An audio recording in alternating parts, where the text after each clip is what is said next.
Excel PU college ಗುರುವಾಯಿನಕೆರೆ, ಕರ್ನಾಟಕದ number 1 PU college. Admissions open now. ಇನ್ನು SIR ಪ್ರಕ್ರಿಯೆ ವಿಚಾರ ತೀವ್ರ ವಿವಾದಕ್ಕೆ ಕಾರಣ ಆಗಿದೆ. ಅಕ್ರಮ ಸಕ್ರಮ ಪ್ರಕ್ರಿಯೆಗೆ ವಿಪಕ್ಷಗಳು ತೀವ್ರ ಆಕ್ರೋಶವನ್ನು ವ್ಯಕ್ತಪಡಿಸಿವೆ. ಮಂದಿರ ಮಸೀದಿಗಳಲ್ಲಿ ಸಾಮೂಹಿಕ ಅರ್ಜಿ ಹಂಚಿಕೆ ಟೀಕೆ ಗುರಿಯಾಗಬಿಟ್ಟಿದೆ. ಇಡೀ ಘಟನೆ ಬಗ್ಗೆ ಕ್ರಮ ಆಗಬೇಕು ಅಂತ ಹೇಳಿ ಕೇಂದ್ರ ಸಚಿವ ಎಚ್.ಡಿ. ಕುಮಾರಸ್ವಾಮಿ ಆಗ್ರಹಿಸಿದ್ದಾರೆ. ಜೊತೆಗೆ ಕೇಂದ್ರ ಚುನಾವಣಾ ಆಯುಕ್ತರ ಭೇಟಿಗೆ ಸಜ್ಜಾಗಿದ್ದಾರೆ.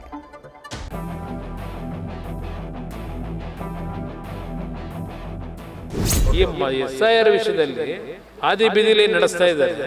4 ವಾರ್ಡ್ಗಳಿಂದ ಸಾಮೂಹಿಕ ಯಾವ ಅರ್ಥ ನಾವು ಕೊಡ್ತಾರೆ, ಪ್ಯಾಂಪ್ಲೆಟ್ ಹಂಚ್ತಾರೆ ಚುನಾವಣೆ ಮನೆಗೆ.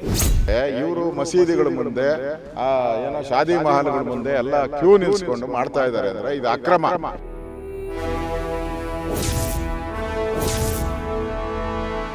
ಕಣ್ಣ ಮುಚ್ಚೆ ಕಾಡೆಗೂಡೆ, ಉದ್ದಿನ ಮೂಟೆ ಉರುಳೆ ಹೋಯ್ತು.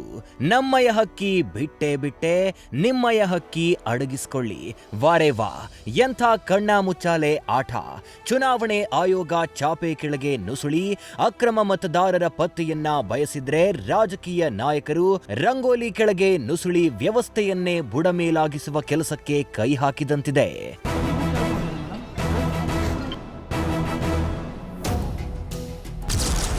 ಹಾದಿ ಬೀದಿಯಲ್ಲಿ ನಡೆಯುವ ಎಸ್ಐಆರ್ಗೆ ಅರ್ಥವೇ ಇಲ್ಲ ಅಂತ ಕಿಡಿ.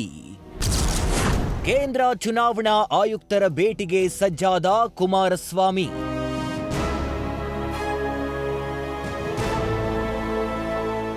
ಅಂದಹಾಗೆ ರಾಜ್ಯದಲ್ಲಿ ಮತಪಟ್ಟಿ ಪರಿಷ್ಕರಣೆ ಪ್ರಕ್ರಿಯೆ ಆರಂಭದಲ್ಲೇ ಹಳ್ಳ ಹಿಡಿಸುವ ಕಾರ್ಯಕ್ಕೆ ಶರವೇಗ ಸಿಕ್ಕಿದೆ. ಅಧಿಕಾರಿಗಳು ಮನೆ ಮನೆಗೆ ಭೇಟಿ ನೀಡುವ ನಿಯಮವನ್ನ ಗಾಳಿಗೆ ತೂರಿ ಸಾಮೂಹಿಕವಾಗಿ ಅರ್ಜಿ ಹಂಚುತ್ತಿದ್ದಾರೆ. ದೇವಸ್ಥಾನ ಹಾಗೂ ಮಸೀದಿಗಳಲ್ಲಿ ಕುಳಿತು ದಂಡಪಿಂಡ ವರ್ತನೆಗೆ ಕೈ ಹಾಕಿದ್ದಾರೆ. ಅಧಿಕಾರಿಗಳ ಈ ಎಡವಟ್ಟು ಮತದಾರರಲ್ಲಿ ಭಾರೀ ಗೊಂದಲ ಸೃಷ್ಟಿಸಿದೆ.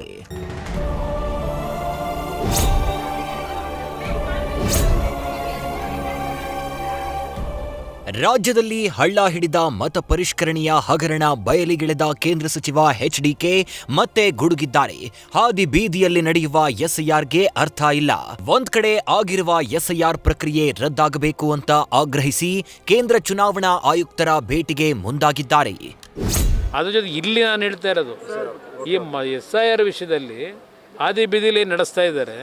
ಈ ಸರ್ಕಾರಕ್ಕೆ ಏನಾದ್ರೂ ಗೌರವ ಮಾನ ಮರ್ಯಾದೆ ಇದ್ದರೆ ಇವು ಸರ್ಕಾರದ ಅಧಿಕಾರಿಗಳೇ ಹೋಗಿರೋದಲ್ಲಿ, ಇಲ್ಲ ಚುನಾವಣಾ ಆಯುಕ್ತರಿಗೆ ಇವರಿಂದ ಏನು ಡೈರೆಕ್ಷನ್ ಹೋಗಿದೆ, ಈ ಥರ ನಡೀತಿದೆ, ಆ್ಯಕ್ಷನ್ ತಗೊಳ್ಳಿ ಅಂತ ಹೇಳಿದ್ದೀರಾ? ಕೇಂದ್ರ ನಾಯಕರ ಜೊತೆಗೆ ಇದು ಕೇಂದ್ರದ ನಾಯಕರಿಗಿಂತ ಹೆಚ್ಚಾಗಿ ಚುನಾವಣಾ ಆಯುಕ್ತರು ಮಾಡಬೇಕಾದಂಥ ತೀರ್ಮಾನ, ಸರ್ಕಾರ ಮಾಡೋ ತೀರ್ಮಾನ ಅಲ್ಲ. ಅದರಿಂದ ಚುನಾವಣಾ ಆಯುಕ್ತರಿಗೆ ಚರ್ಚೆ ಮಾಡ್ತೀನಿ. ರಾಜ್ಯದಲ್ಲಿ ಎಸ್ಐಆರ್ ಪ್ರಕ್ರಿಯೆ ಸರಿಯಾಗಿಲ್ಲ ಎಂದ ಜೋಶಿ. ಬಾಂಗ್ಲಾ ವಲಸಿಗರ ಮತ ಉಳಿಸಲು ಯತ್ನ ಎಂದ ಅಶೋಕ್. ಎಚ್.ಡಿ.ಕೆ ಗುಟುರು ಹಾಕಿದ ಬೆನ್ನಲ್ಲೇ ಬಿಜೆಪಿ ಸಹ ಮೈಮುರಿದು ಎದ್ದಿದೆ. ರಾಜ್ಯದಲ್ಲಿ ಎಸ್ಐಆರ್ ಪ್ರಕ್ರಿಯೆ ಸರಿಯಾಗಿ ನಡೆಯುತ್ತಿಲ್ಲ ಅಂತ ಹುಬ್ಬಳ್ಳಿಯಲ್ಲಿ ಕೇಂದ್ರ ಸಚಿವ ಜೋಶಿ ಕೆಂಡವಾಗಿದ್ದಾರೆ. ಇನ್ನು ಬಾಂಗ್ಲಾ ಅಕ್ರಮ ವಲಸಿಗರ ಮತ ಉಳಿಸಲು ಪ್ರಯತ್ನ ಅಂತ ಅಶೋಕ್ ಆರೋಪಿಸಿದ್ದಾರೆ. ಮೈಸೂರು ಕೊಡಗು ಸಂಸದ ಯದುವೀರ್ ಅಲ್ಪಸಂಖ್ಯಾತರು ಹೆಚ್ಚಿರುವ ಕ್ಷೇತ್ರದಲ್ಲಿ ಸರಿಯಾಗಿ ಪರಿಶೀಲನೆ ಆಗ್ಲಿ ಅಂತ ಒತ್ತಾಯಿಸಿದ್ದಾರೆ. 4 ವಾರ್ಡ್ಗಳಿಂದ ಸಾಮೂಹಿಕ ಯಾವ ಅರ್ಥ ನಾವು ಕೊಡ್ತಾರೆ, ಪ್ಯಾಂಪ್ಲೆಟ್ ಹಂಚ್ತಾರಲ್ಲ ಚುನಾವಣೆ ಮನೆಗೆ. ಅಲ್ಲಿ ಇಲ್ಲೇ ಇವರ ಕರೆದು ಹಂಚ್ತಾ ಇದ್ದಾರೆ. ನಾವು ಕಂಪ್ಲೇಂಟ್ ಕೊಟ್ಟಿವಿ. ಅರವಿಂದ್ ಬೆಲ್ಲದವ್ರು ಕಂಪ್ಲೇಂಟ್ ಕೊಟ್ಟರು, ಮಸೀದಿ ಒಳಗೆ ಅನೌನ್ಸ್ಮೆಂಟ್ ಮಾಡ್ತಾ ಇದ್ದಾರೆ, ಇಂಥಲ್ಲಿ ಹೋಗೆಲ್ಲ ಎಸ್ಐಆರ್ ಮಾಡಿಸುವರೆ ಅಂತ. ಇದು ಎಸ್ಐಆರ್ ರೀತಿ ಅಲ್ಲ. ಇದು ಮುಖ್ಯ ಚುನಾವಣಾ ಅಧಿಕಾರಿಗಳಿಗೆ ಕರ್ನಾಟಕ ರಾಜ್ಯ ಮತ್ತು ಕೇಂದ್ರಕ್ಕೆ ಪತ್ರವನ್ನು ಬರೆದಿದ್ದೀನಿ. ಇವರು ಮಸೀದಿಗಳ ಮುಂದೆ ಏನೋ ಶಾದಿ ಮಹಲ್ಗಳ ಮುಂದೆ ಎಲ್ಲ ಕ್ಯೂ ನಿಲ್ಸ್ಕೊಂಡು ಮಾಡ್ತಾ ಇದ್ದಾರೆ ಅಂದರೆ ಇದು ಅಕ್ರಮ ವಲಸಿಗರು ಯಾರಿದ್ದಾರೆ, ಬಾಂಗ್ಲಾದೇಶದವರು, ಪಾಕಿಸ್ತಾನದವರು, ಅವ್ರಿಗೆ ವೋಟ್ ಹಾಕ್ತಾರಲ್ಲ. ವಿಶೇಷವಾಗಿ ನರಸಿಂಹರಾಜ ಕ್ಷೇತ್ರದಲ್ಲಿ ಈಗಾಗಲೇ ಆರೋಪ ಸಂದೇಶ್ ಸ್ವಾಮಿ ಅವರು ಮಾಡಿದ್ದಾರೆ. ಸುಮಾರು 1 ಲಕ್ಷಕ್ಕಿಂತ ಹೆಚ್ಚು ಮತದಾರರು ಆ ಒಂದು ಕ್ಷೇತ್ರಕ್ಕೆ ಹೆಚ್ಚಾಗಿದ್ದಾರೆ.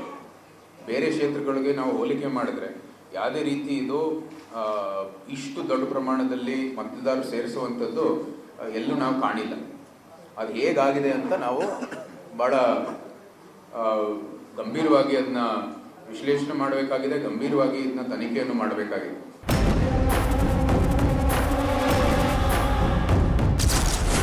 ಏನೇ ಮಾಡಿದ್ರೂ ಕಾನೂನು ಮೀರಿ ಏನೂ ಮಾಡೋಕ್ಕಾಗಲ್ಲ.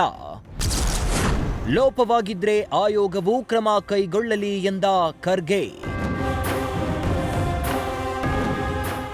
ಗೃಹ ಸಚಿವ ಪ್ರಿಯಾಂಕ್ ಖರ್ಗೆ ಮಾತನಾಡಿ ಎಸ್ಐಆರ್ನಲ್ಲಿ ಲೋಪವಾಗಿದ್ರೆ ಕ್ರಮ ತೆಗೆದುಕೊಳ್ಳಬಹುದು, ಏನೇ ಮಾಡಿದ್ರೂ ಕಾನೂನು ಮೀರಿ ಏನು ಮಾಡೋಕ್ಕಾಗಲ್ಲ ಅಂತ ಹೇಳಿದ್ದಾರೆ. ನೋಡಿ, ಏನೇ ಮಾಡಿದ್ರೂ ಕೂಡ ಕಾನೂನು ಮೀರಿ ಯಾರೂ ಮಾಡೋಕ್ಕಾಗಲ್ಲ. ಎಲೆಕ್ಷನ್ ಕಮಿಷನ್ ಅವ್ರದ್ದು ಅಬ್ಸರ್ವರ್ಸ್ ಇರ್ತಾರೆ. ಅವ್ರ ಅಂಥದ್ದೇನಾದರೂ ಕ್ರಿಯಾಲೋಪ ಆಗಿದ್ರೆ ಅಥವಾ ಬೇರೆ ರೀತಿಯಾದಂಥ ಲೋಪಗಳಾಗಿದ್ದರೆ ಅವ್ರು ಆ್ಯಕ್ಷನ್ ತೊಗೋಬೋದು. ನಾವು ಯಾರೂ ಕೂಡ ಅವರಿಗೆ ಫೋರ್ಸ್ ಮಾಡಿ ಯಾವುದಾದ್ರೂ ಸಮುದಾಯ ಭವನಗಳಲ್ಲಾಗಲಿ ಅಥವಾ ಬೇರೆ ಕಚೇರಿಗಳಲ್ಲಾಗಲಿ ಮಾಡಿ ಅಂತ ಒತ್ತಾಯ ಮಾಡಿಲ್ಲ. ಒಟ್ಟಾರೆ ರಾಜ್ಯದಲ್ಲಿನ ಎಸ್ಐಆರ್ ಪ್ರಕ್ರಿಯೆ ಅಪಸ್ವರಕ್ಕೆ ನಾಂದಿ ಹಾಕಿದ್ದು, ದಾಖಲೆ ಸಮೇತ ವಿಡಿಯೋಗಳು ಹರಿದಾಡ್ತಿವೆ. ಮುಂದಿನ ದಿನಗಳಲ್ಲಿ ಚುನಾವಣೆ ಆಯೋಗ ಎಸ್ಐಆರ್ ಬಗ್ಗೆ ಯಾವ ಕ್ರಮ ಕೈಗೊಳ್ಳಲಿದೆ ಅನ್ನೋದು ಕುತೂಹಲ. Political bureau, news first. News first ನಿರ್ಭೀತಿಯಿಂದ ನಿಮ್ಮ ಪರವಾಗಿ.